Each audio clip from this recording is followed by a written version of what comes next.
cuando somos afectados por el estado del tiempo, bien sea por un simple inconveniente o por un desastre mayor, tendemos a considerarlo tan solo como una expresión impersonal de ciertas leyes establecidas, meteorológicas o geológicas. Un sistema de baja presión cae sobre mi ciudad, causando una terrible nevada y cerrando el aeropuerto, el día que debo viajar a un compromiso ministerial. Fuerzas dentro de la Tierra doblan continuamente su corteza hasta que ésta cede causando un gran terremoto. Ya sea algo insignificante o traumático, tendemos a pensar en las expresiones de la naturaleza como algo que sucede, y nosotros como las desafortunadas víctimas de lo que ella depara. En la práctica, aun los cristianos tienden a vivir y a pensar como los deístas que mencioné en un capítulo anterior, los cuales concebían a Dios como el creador del universo que después lo dejó para que se rigiera según sus propias leyes naturales. Pero Dios no dejó el control diario de su creación, sino estableció leyes físicas para gobernar las fuerzas de la naturaleza, que operan continuamente de acuerdo con su soberana voluntad. Un meteorólogo cristiano de televisión ha determinado que hay cerca de 1400 referencias a la terminología climatológica en la Biblia, muchas de las cuales atribuyen todos los fenómenos del tiempo directamente a la mano de Dios. La mayoría de estos pasajes hablan del control de Dios sobre todo el tiempo, y no solo de una intervención divina en ocasiones específicas. Considere los siguientes pasajes. Debajo de todos los cielos lo dirige, y su luz hasta los fines de la tierra, porque a la nieve dice, desciende a la tierra, también a la llovizna, y a los aguaceros torrenciales, por el soplo de Dios se da el hielo, y las anchas aguas se congelan. Regando también llega a disipar la densa nube, y con su luz esparce la niebla. Asimismo por sus designios se revuelven las nubes en derredor, para hacer sobre la faz del mundo, en la tierra, lo que él les mande. Unas veces por azote, otras por causa de su tierra, otras por misericordia las hará venir. Job 37, 3, 6, 10, 13.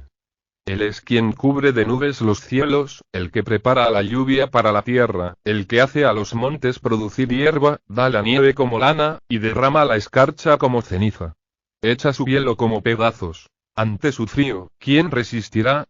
Enviará su palabra, y los derretirá. Soplará su viento, y fluirán las aguas. Salmos 147, 8, 16, 18. A su voz se produce muchedumbre de aguas en el cielo, y hace subir las nubes de lo postrero de la tierra. Hace los relámpagos con la lluvia, y saca el viento de sus depósitos. Jeremías 10, 13. También os detuve la lluvia 3 meses antes de la siega. E hice llover sobre una ciudad, y sobre otra ciudad no hice llover. Sobre una parte llovió, y la parte sobre la cual no llovió, se secó. Amós 4, 7. Note cómo todos estos pasajes atribuyen las manifestaciones del tiempo, buenas o malas, al control directo de la mano de Dios. Las compañías de seguro se refieren a los grandes desastres naturales como actos de Dios. La verdad es que todas las expresiones de la naturaleza, todos los acontecimientos del tiempo, ya sea un devastador tornado, una fina lluvia o un día primaveral, son actos de Dios. La Biblia nos enseña que Dios controla todas las fuerzas de la naturaleza, tanto las destructivas como las productivas, en una forma continua. Sea el tiempo bueno o malo, no somos las víctimas o los beneficiarios de los poderes impersonales de la naturaleza. Dios, que es el Padre amoroso y celestial de todo verdadero cristiano, es soberano sobre el tiempo, y ejerce su soberanía en todo momento. Como G.C. Berkouwer dijo, el creyente no es nunca la víctima de las expresiones de la naturaleza o del destino. La casualidad se elimina.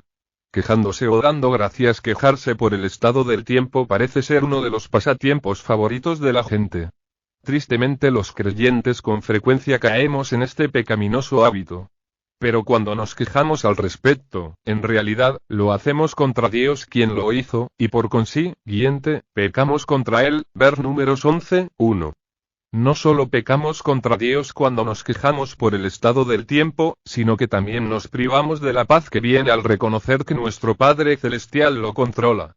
Alexander Carson dice, Las escrituras representan todas las leyes físicas como si sus efectos provinieran de la acción inmediata del poder omnipotente. Los cristianos, aunque reconocen la doctrina de la divina providencia, tienden a desconocerla en la práctica, y por consiguiente se privan en gran parte de la ventaja que da el constante y profundo conocimiento de esta verdad. Ya sea que el estado del tiempo solo interrumpa mis planes o destruya mi casa, necesito aprender a ver la mano soberana y amorosa de Dios controlándolo.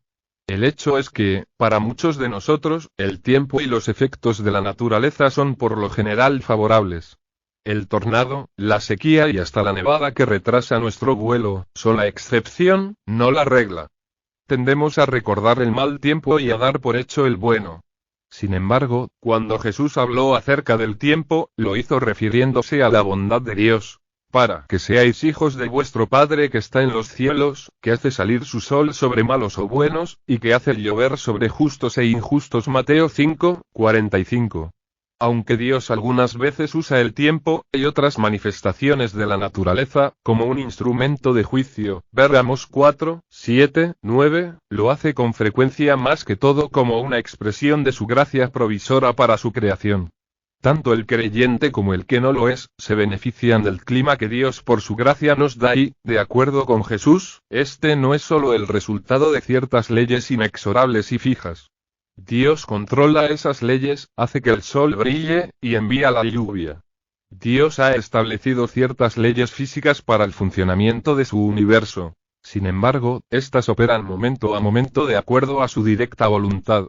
Una vez más Alexander Carson lo expone claramente al decir: el sol y la lluvia proveen alimento y bienestar tanto al virtuoso como al pecador, no indispensablemente por leyes generales sino por su inmediata providencia, que al gobernar al mundo desea obtener este resultado.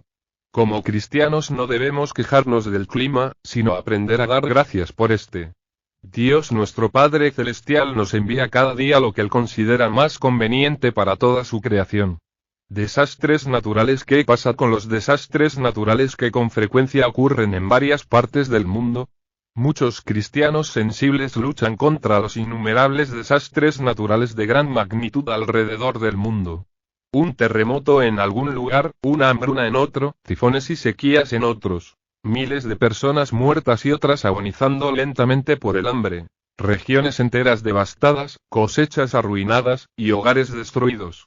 ¿Por qué permite Dios todo esto? ¿Por qué permite que niños inocentes tengan hambre? No está mal cuestionarse acerca de todos estos aspectos, siempre y cuando lo hagamos con actitud reverente y sumisa hacia Dios.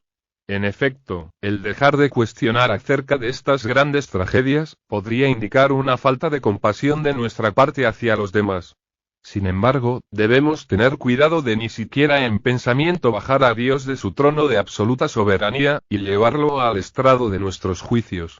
Mientras trabajaba en este capítulo, una de las principales noticias en la televisión hablaba de varios poderosos tornados que pasaron por el centro de Mississippi, matando a 7 personas, hiriendo por lo menos a 145, y dejando cerca de 500 familias sin hogar.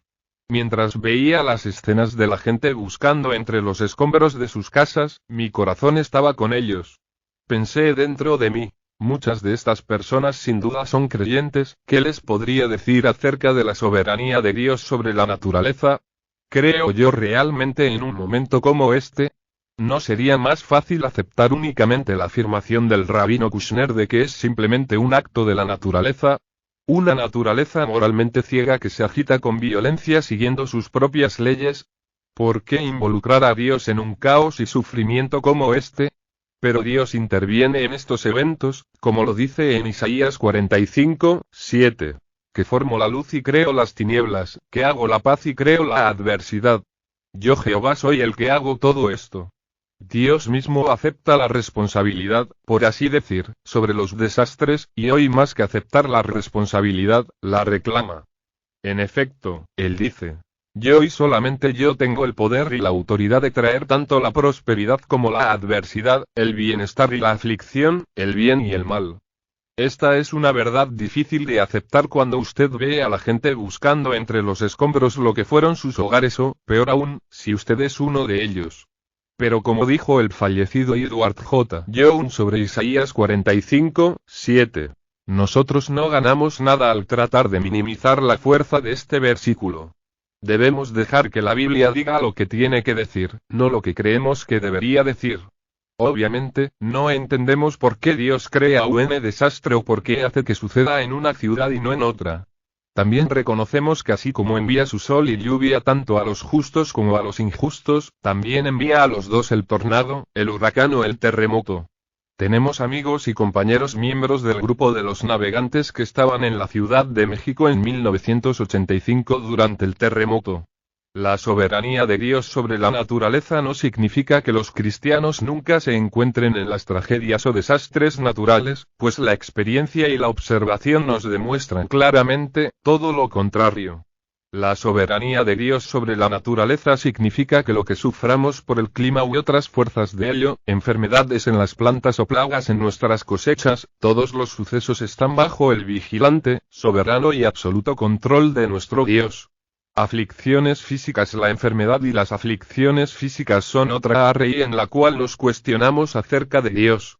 Nacen bebés con grandes defectos, y el cáncer golpea a personas que aparentemente han hecho todo lo posible para protegerse de él, y otros experimentan dolores continuos durante años, sin ningún alivio médico. Incluso aquellos que tienen una salud normal y fuerte, algunas veces se enferman en los momentos más inoportunos. ¿Es Dios soberano sobre este aspecto de la naturaleza? ¿Tiene y control de las enfermedades y las dolencias físicas que nos afectan?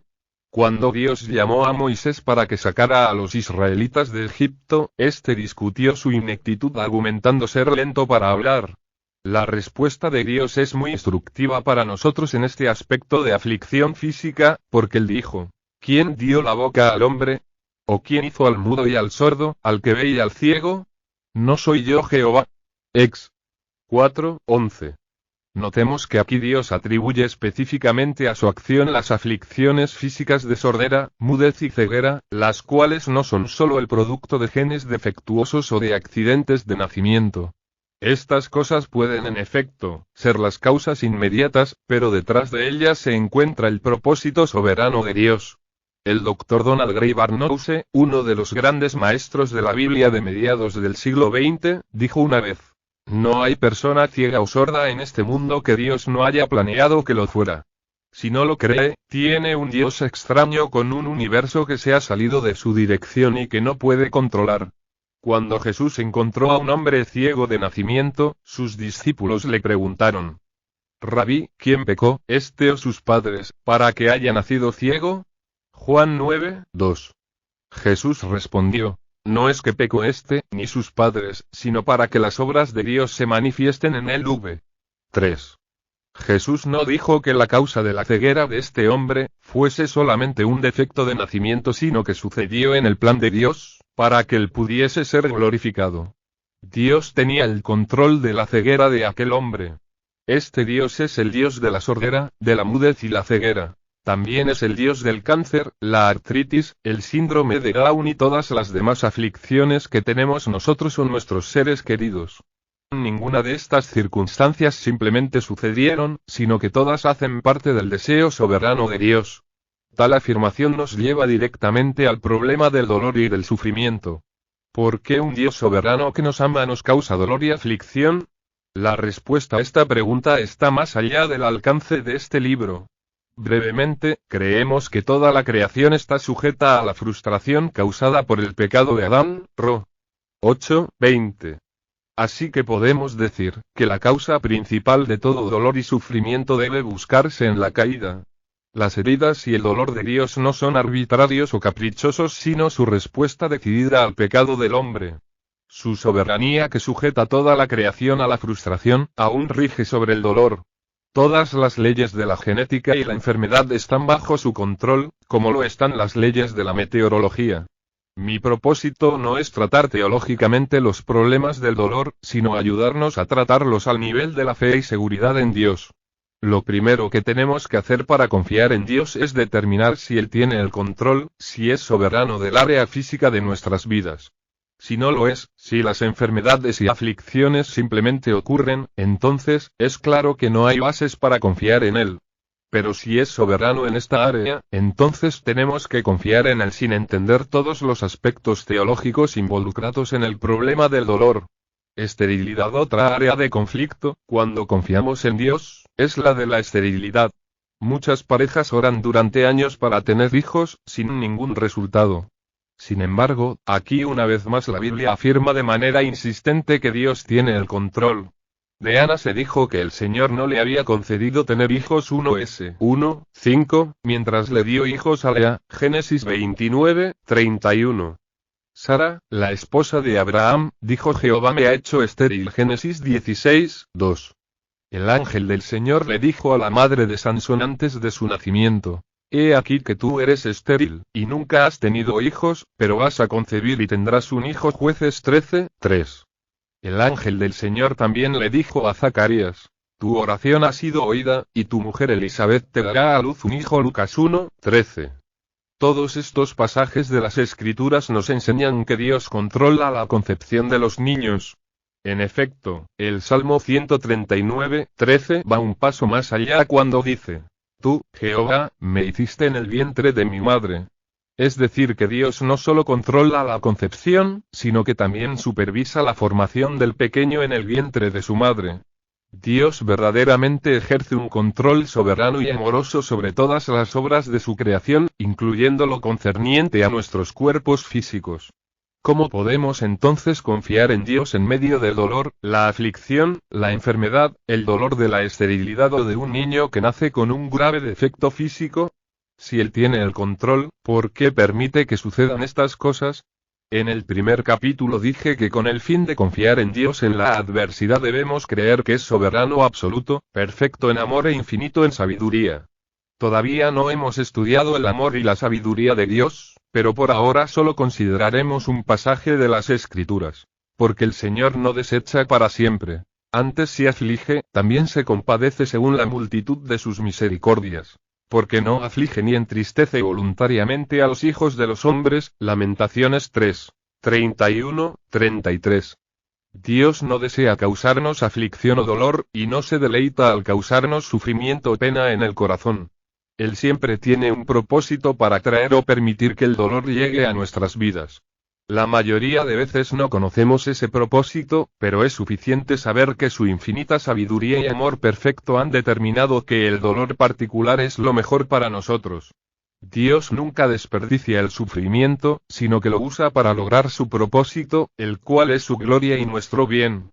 Por lo tanto, podemos confiar en Él cuando nuestros corazones están dolidos o nuestros cuerpos atormentados por el dolor. Confiar en Dios en medio de nuestro dolor y aflicción significa que los aceptamos de Él. Hay una gran diferencia entre la aceptación y la resignación o sumisión. Nos podemos resignar en las situaciones difíciles simplemente porque no vemos otra alternativa, y muchas personas lo hacen todo el tiempo. También nos podemos someter a la soberanía de Dios en nuestras circunstancias con un cierto grado de renuencia. Pero el aceptar verdaderamente nuestro dolor y aflicción tiene la connotación de la disposición. Una actitud de aceptación dice que confiamos en Dios, que Él nos ama y sabe qué es lo mejor para nosotros. La aceptación no significa que no oremos por una sanidad física o por la concepción y nacimiento de un pequeño en nuestro matrimonio. Por supuesto, tenemos que orar por estas cosas, pero debemos hacerlo con fe. Entendamos que aunque Dios puede hacer todas las cosas por su infinita sabiduría y razones amorosas, puede no hacer lo que le pedimos.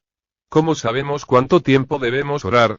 Tanto como podamos con fe, con actitud de aceptar su voluntad. Debemos orar mientras el deseo de hacerlo persista. Mientras escribo este capítulo, comprendo bien que yo mismo nunca he experimentado las tragedias acerca de las que escribo. Nunca me ha sucedido lo del campesino que ve cómo el granizo destruye su cosecha. Ni he buscado entre los escombros de una casa destruida por un tornado. Nunca he experimentado un dolor físico intenso por mucho tiempo, ni he sentido el dolor por un hijo nacido con un defecto incurable. Las dolencias físicas que tengo, como mi sordera parcial o mi problema visual, son menores comparadas con las de otros. Así que admito que estoy escribiendo más allá de mi experiencia. Pero sé que Dios no necesita mi experiencia para validar la veracidad de su palabra. El hecho de su control soberano sobre la naturaleza fue afirmado en su palabra, mucho antes de que yo apareciera en escena, y permanecerá mucho después de que yo me haya ido. Nuestra confianza en Dios debe basarse, no en las experiencias de otros, sino en lo que Dios nos dice sobre sí mismo en su palabra. Hace cientos de años, el profeta Habacuc, viendo todo el mal a su alrededor, se atormentó con la pregunta: ¿dónde está Dios? Finalmente, llegó a la conclusión de que aunque no entendía lo que Dios estaba haciendo, confiaría en él. Su afirmación de confianza puesta en el idioma de un mundo desmoronándose a su alrededor, sería un perfecto ejemplo que deberíamos seguir, cuando tratamos de entender la soberanía de Dios sobre la naturaleza. Habacuc dijo: aunque la higuera no florezca, ni en las vides haya frutos, aunque falte el producto del olivo, y los labrados no den mantenimiento, y las ovejas sean quitadas de la majada, y no haya vacas en los corrales. Con todo, yo me alegraré en Jehová y me gozaré en el Dios de mi salvación. Ab 3, 17, 18. 7. La soberanía de Dios y nuestra responsabilidad. Entonces oramos a nuestro Dios, y por causa de ellos pusimos guarda contra ellos de día y de noche. Nehemías 4, 9. Examinando las escrituras para ver lo que nos enseñan acerca de la soberanía de Dios, he incluido una palabra de advertencia referente a los peligros de emplear mal o abusar de la enseñanza de su soberanía. En este capítulo se trata este problema en forma más detallada, puesto que inconscientemente empezamos a pensar que la soberanía de Dios niega cualquier obligación nuestra, de llevar vidas responsables y prudentes. Hay un antiguo relato de un hombre que llevó la doctrina de la soberanía de Dios a tal extremo, que la convirtió en una especie de fatalismo divino. Un día, al bajar las escaleras, descuidadamente tropezó y rodó varios escalones. Se levantó, con cuidado palpó sus raspaduras y se dijo: bueno, me alegro que esa haya terminado. Si usted y yo no somos precavidos, podemos, al igual que el hombre del relato, llegar a una actitud fatalista sobre la soberanía de Dios. Una estudiante que pierde una prueba importante, trata de excusarse diciendo: bueno, Dios es soberano y Él determinó que yo perdiera este examen. Un conductor puede causar un accidente de tránsito y en su mente evadir su responsabilidad atribuyéndolo a la soberanía de Dios. Obviamente, ambas actitudes son antibíblicas e imprudentes, y sin embargo, fácilmente podemos caer en ellas. Soberanía y oración. En el capítulo anterior analizamos el control soberano de Dios sobre el estado del tiempo y otras fuerzas de la naturaleza. Como persona que con frecuencia viaja en avión, me he visto afectado en varias oportunidades por un tiempo inadecuado para volar. Una tarde, manejando a casa en medio de una tormenta de nieve, reflexionaba sobre el hecho de que el aeropuerto estaba cerrado, y que tenía programado salir a la mañana siguiente para hablar en una conferencia de fin de semana. Pero, me dije: Dios, yo sé que tú tienes el control de esta tormenta y también el de la conferencia en la que debo hablar. Si deseas que esté allí mañana en la noche, te llevarás la tormenta para que el aeropuerto pueda reabrirse temprano. Así que no voy a preocuparme por esto. Ahora, debo admitir que esta actitud de negación a preocuparme fue un progreso mío en hacer frente al mal tiempo para volar. Después de llegar a casa, le comenté a mi esposa la decisión de no intranquilizarme acerca de si podría salir a tiempo a la mañana siguiente. Ella me miró, sonrió y me dijo: no te preocupes, pero ora. Pensé: qué tonto fui. Me he estado concentrando tanto en la soberanía de Dios sobre el estado del tiempo, que he ignorado su mandato expreso de orar. En efecto, Él nos dice: por nada estéis afanosos, pero inmediatamente sigue con: sino sean conocidas vuestras peticiones delante de Dios en toda oración y ruego, con acción de gracias. Fil. 4, 6. Ciertamente Dios tenía el control sobre la tormenta de nieve que había cerrado nuestro aeropuerto. Sin embargo, el conocimiento de su soberanía debe ser un estímulo para orar, no una excusa para caer en cierto fatalismo reverente. En el capítulo 4 de Hechos vemos cuando Juan y Pedro fueron amenazados por el Sanedrín judío y se les ordenó no hablar o enseñar nada en el nombre de Jesús. Cuando ellos lo contaron a los demás creyentes, todos unieron sus voces en oración y dijeron: Soberano Señor, tú eres el Dios que hiciste el cielo y la tierra, el mar y todo lo que en ellos hay, para hacer, Herodes, Poncio Pilatos, los gentiles y judíos, cuanto tu mano y tu consejo habían antes determinado que sucediera. Y ahora, Señor, mira sus amenazas, y concede a tus siervos que con todo denuedo hablen tu palabra. Hechos 4, 24, 28, 29. Los discípulos creían en la soberanía de Dios, y para ellos era una razón y estímulo para orar. Creían que, puesto que Dios es soberano, podía responder a sus oraciones. Conocían su propósito soberano en eventos pasados, por ejemplo la crucifixión, pero no presumían saber el decreto divino acerca de los sucesos del futuro. Solo sabían que Cristo los guiaba para que fuesen sus testigos en Jerusalén, en Judea, en Samaria y en todos los confines de la tierra. Así que, oraban confiados en que el Dios soberano que los había enviado para ser testigos, podía derribar los obstáculos que pudieran surgir para su obediencia. El que ora acepta la soberanía de Dios. Si Él no es soberano, no tenemos seguridad de que pueda contestar nuestras oraciones, y éstas serán tan solo nuestros deseos. Por lo tanto, mientras su soberanía junto con su sabiduría y amor sean el fundamento de nuestra confianza en Él, la oración será la expresión de esa confianza. El predicador puritano Thomas Lee, en un sermón titulado ¿Cómo vamos a vivir por fe en la divina providencia?, decía: como orar sin fe, es tan solo golpear el aire, confiar sin orar no es sino un alarde presuntuoso. Él, quien prometió darnos, y nos mandó confiar en sus promesas, nos ordena orar y espera obediencia a sus mandatos. Él nos dará, pero quiere que le pidamos.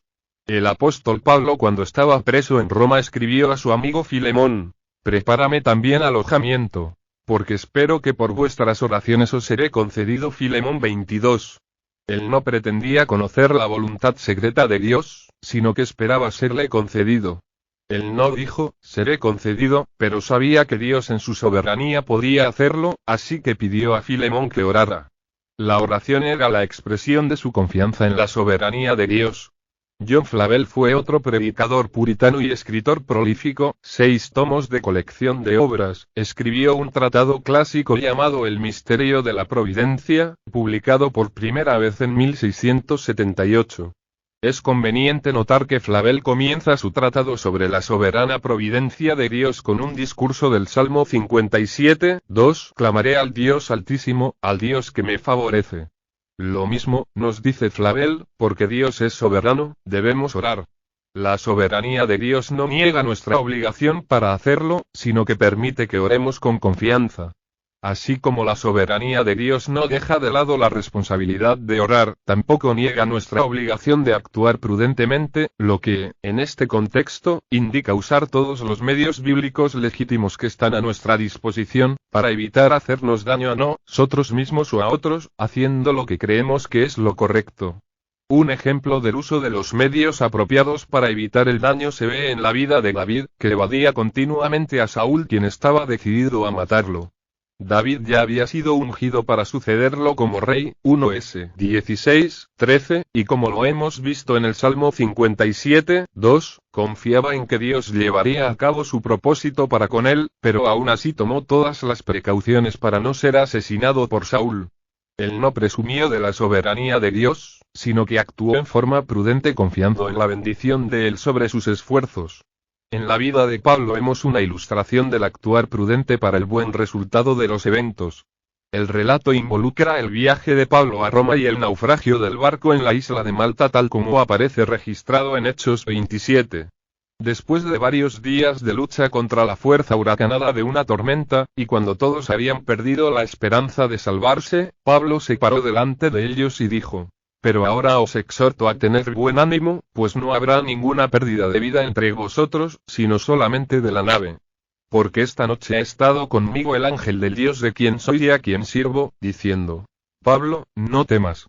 Es necesario que comparezcas ante César. Y he aquí, Dios te ha concedido todos los que navegan contigo. Por tanto, oh varones, tened buen ánimo. Porque yo confío en Dios que será así como se me ha dicho. Con todo, es necesario que demos en alguna isla. Hechos 27, 22, 26. Pablo no solo confió en la soberanía de Dios, sino que tuvo una revelación expresa del cielo que nadie moriría en el naufragio. Así que, un poco más tarde, al ver a los marineros tratando de escapar de la nave en un bote salvavidas, dijo al centurión romano: Si estos no permanecen en la nave, vosotros no podéis salvaros. Hechos 27, 31. Aparentemente, Pablo cayó en cuenta de que la presencia de los hábiles marineros era necesaria para la seguridad de los pasajeros, aun en ese momento. Por lo tanto, tomó la prudente decisión de lograr aquello que Dios, por medio de la divina revelación, le había prometido que ocurriría con seguridad. No confundió la soberanía de Dios con su responsabilidad de obrar prudentemente. Pablo no consideró el propósito soberano de Dios como una razón para descuidar su deber, aun en ese momento en que ya había sido revelado por un ángel del cielo. En nuestras circunstancias actuales, no sabemos cuál es el propósito soberano de Dios en una situación específica. Debemos ser aún más cuidadosos y no hacer uso de la soberanía de Dios como excusa para evadir las obligaciones que Él nos dio en las Escrituras. Él, realmente trabaja a través de medios y busca que usemos los que ha puesto a nuestra disposición. Cuando Nehemías estaba reconstruyendo el muro alrededor de Jerusalén, él y su pueblo enfrentaban la amenaza de un ataque armado de los enemigos. Nehemías 4, 7, 8. La respuesta de Nehemías fue orar y poner guardias. Oración y prudencia, v9. Además el texto dice: desde aquel día la mitad de mis siervos trabajaba en la obra, y la otra mitad tenía lanzas, escudos y corazas. No solo eso, sino los que edificaban en el muro, los que acarreaban, y los que cargaban, con una mano trabajaban en la obra, y en la otra tenían la espada, porque así los que edificaban, cada uno tenía su espada, ceñida a sus lomos. vs. 16, 18. Nehemías confiaba en la soberanía de Dios y dijo: nuestro Dios peleará por nosotros. v20, pero también empleó todos los medios disponibles conociendo que Dios en su soberanía los bendeciría. Uno de los principales métodos de prudencia que Dios nos ha dado es la oración. No solo debemos orar por su providencia gobernante en nuestras vidas como lo hizo David, Sal. 57, 2, sino también por sabiduría para entender correctamente las circunstancias, y emplear los medios que Él nos ha dado. Cuando los gabaonitas buscaban engañar a Josué y a los hombres de Israel, vinieron vestidos con harapos y trayendo pan seco para hacer creer que venían de lejos.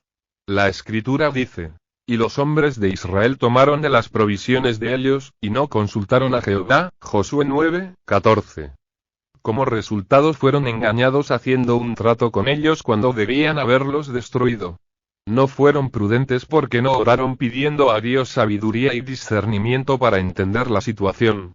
Otro medio de prudencia que Dios nos ha dado es la oportunidad de buscar consejo sabio y bueno. Proverbios 15, 22 dice: los pensamientos son frustrados donde no hay consejo, mas en la multitud de consejeros se afirman. Sin embargo, Proverbios 16, 9 nos dice que los planes de una persona solo se logran si están dentro de la voluntad soberana de Dios. Pero Dios usa el consejo sabio de otros para llevar nuestros planes a su voluntad soberana.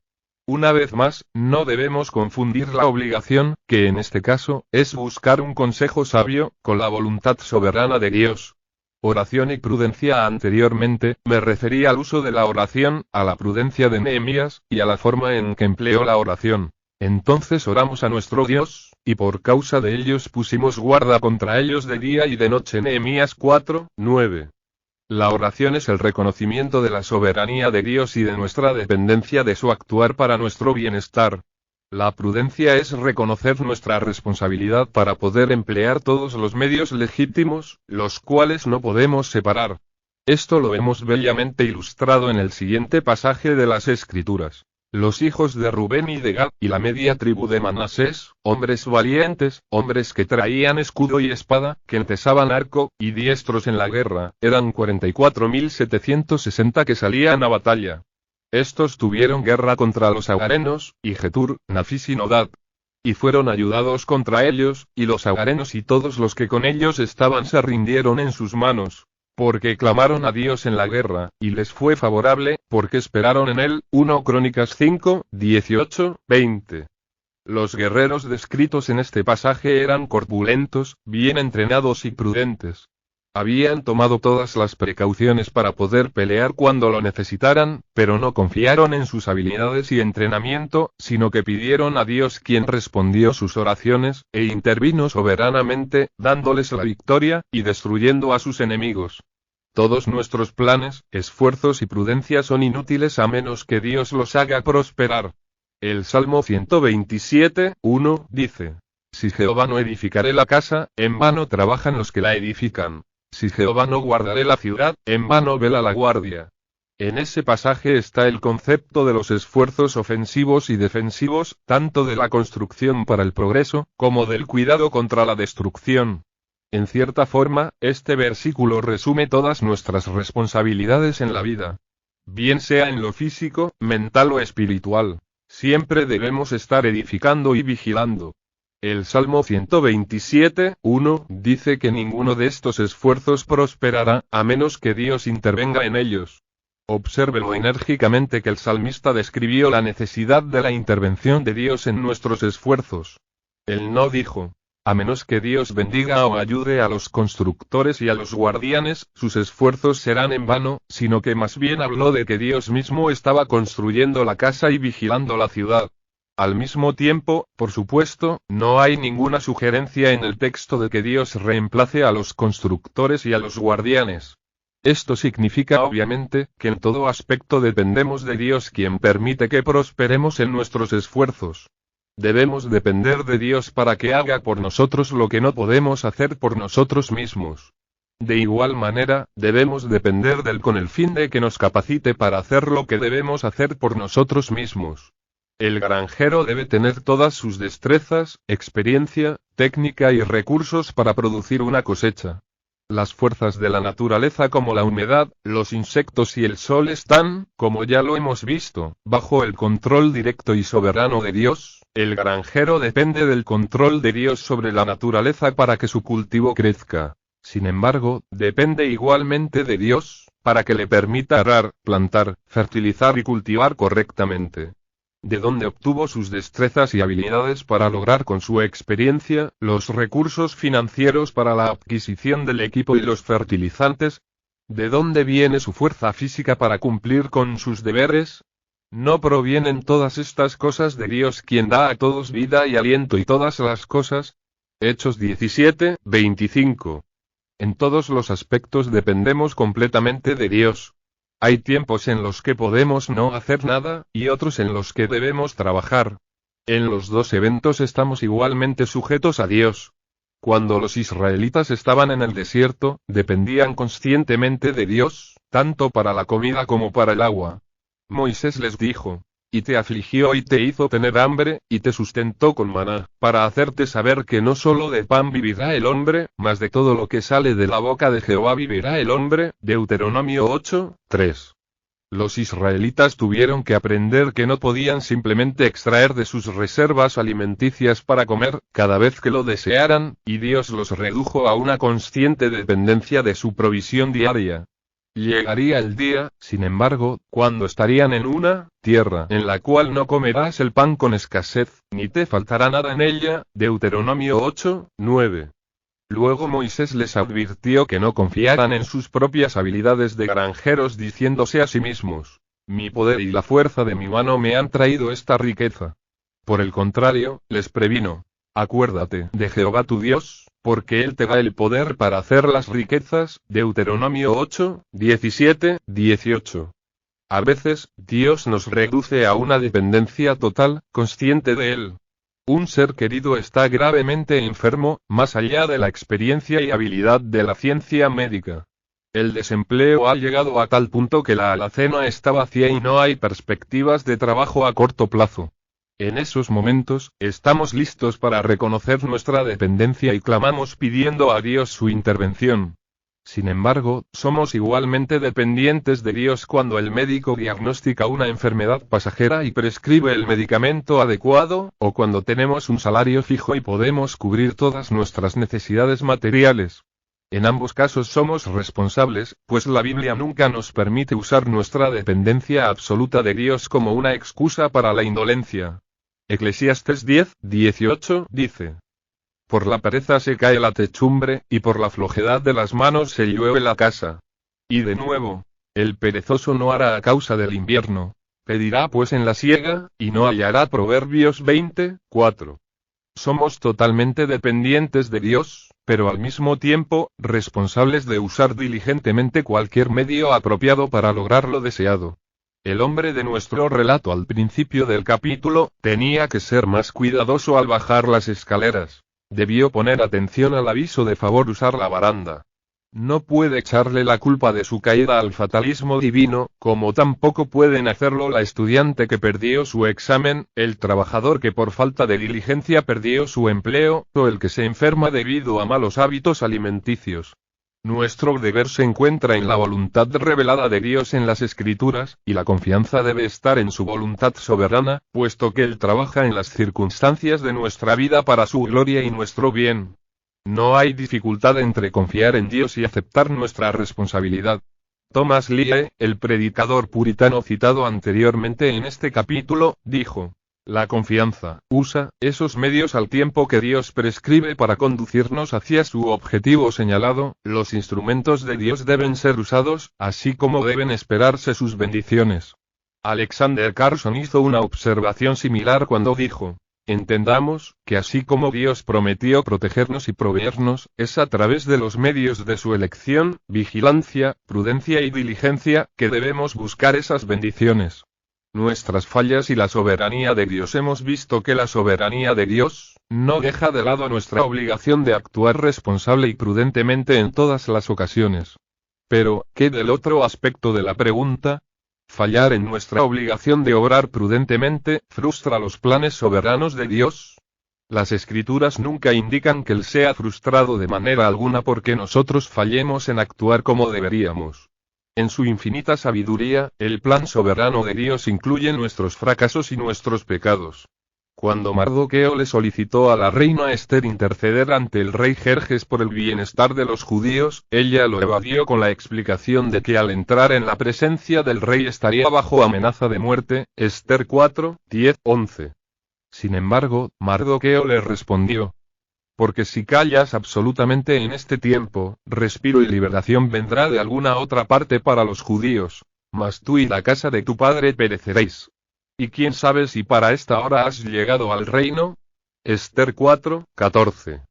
La frase clave en la respuesta de Mardoqueo es: respiro y liberación vendrá de alguna otra parte. Dios, en su infinita sabiduría y recursos, no estaba limitado a la respuesta de Esther. Las opciones viables para que él trajera la liberación de los judíos eran tan infinitas como su sabiduría y poder. Literalmente, él no necesitaba la ayuda de Esther, pero en este caso prefirió usarla.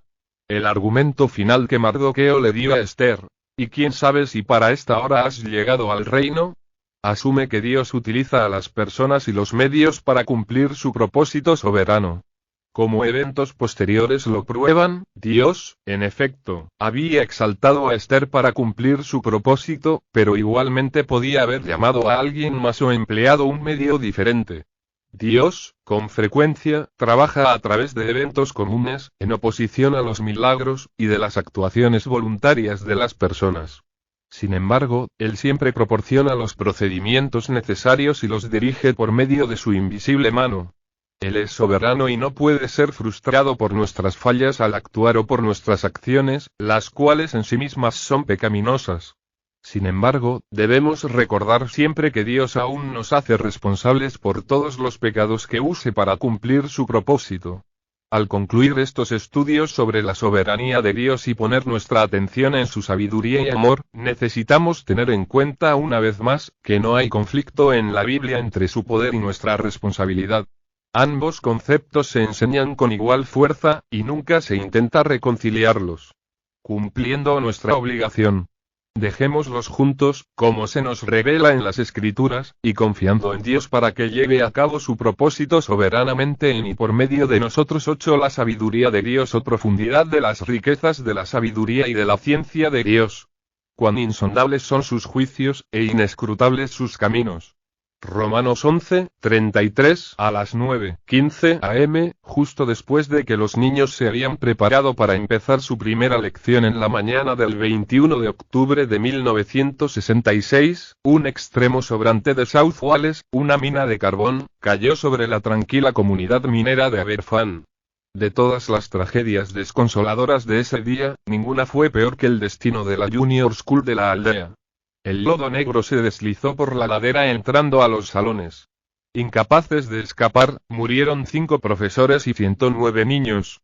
Un clérigo que fue entrevistado por un reportero de la BBC en el momento de la tragedia, al responder a la inevitable pregunta acerca de Dios dijo: bien, supongo que tenemos que admitir que esta es una de las ocasiones cuando el Todopoderoso cometió un error. Los verdaderos cristianos estarían asombrados de la petulante y blasfema afirmación del clérigo acerca de Dios. Pero, a veces, cuando la calamidad de alguna manera nos golpea, no nos preguntamos si Dios no cometió un error en nuestras vidas. Pienso en otra afirmación, no impertinente pero sí sentida, hecha por un cristiano sincero al mirar a un niño luchando con cáncer. En verdad espero que Dios sepa lo que está haciendo en esto.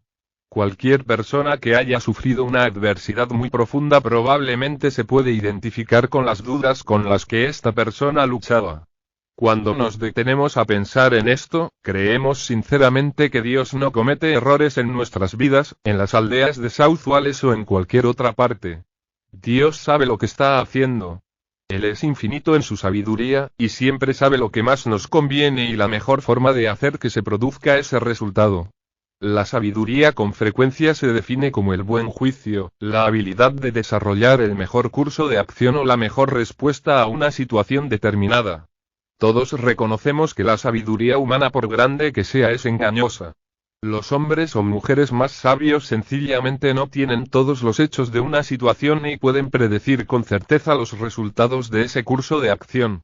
Todos nosotros, de vez en cuando, nos atormentamos ante algunas decisiones importantes, tratando de determinar qué camino seguir. Pero Dios nunca tiene que atormentarse ante una decisión, y ni siquiera tiene que deliberar consigo mismo o consultar a otros. Su sabiduría es intuitiva, infinita e infalible. Su entendimiento es infinito. Sal. 147, 5. J. L. Dow, teólogo del siglo XIX, describió la sabiduría así: consiste en la selección del mejor objetivo de una acción y la adopción de los mejores medios para lograrlo.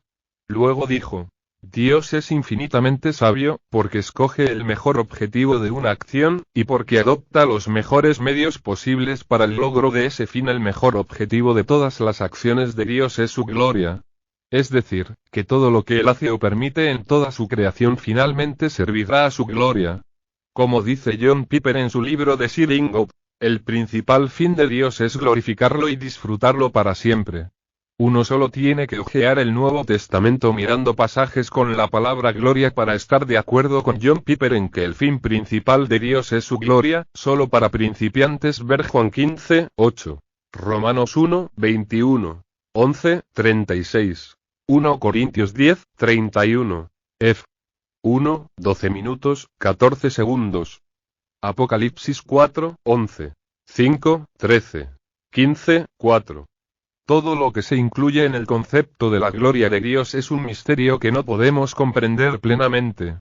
Pero sabemos que este involucra una muestra de toda su grandeza y perfecciones maravillosas, incluyendo la perfección de su sabiduría.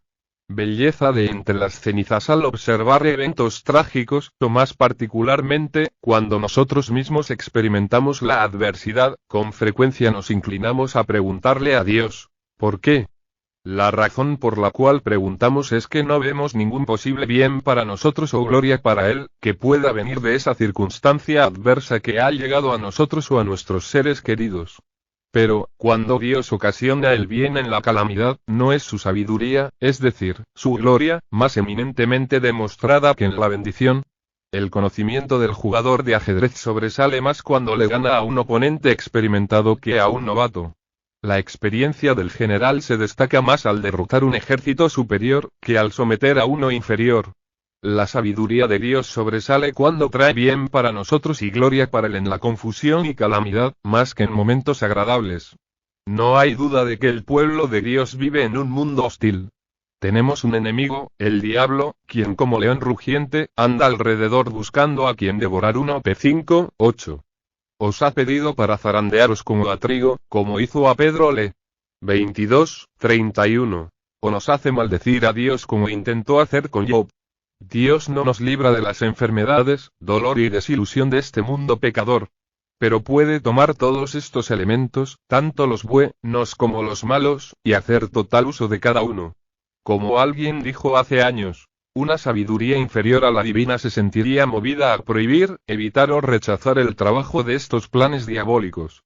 Es un hecho que con frecuencia el pueblo de Dios trata de hacer esto por sí mismo o le pide incesantemente al Señor que lo haga.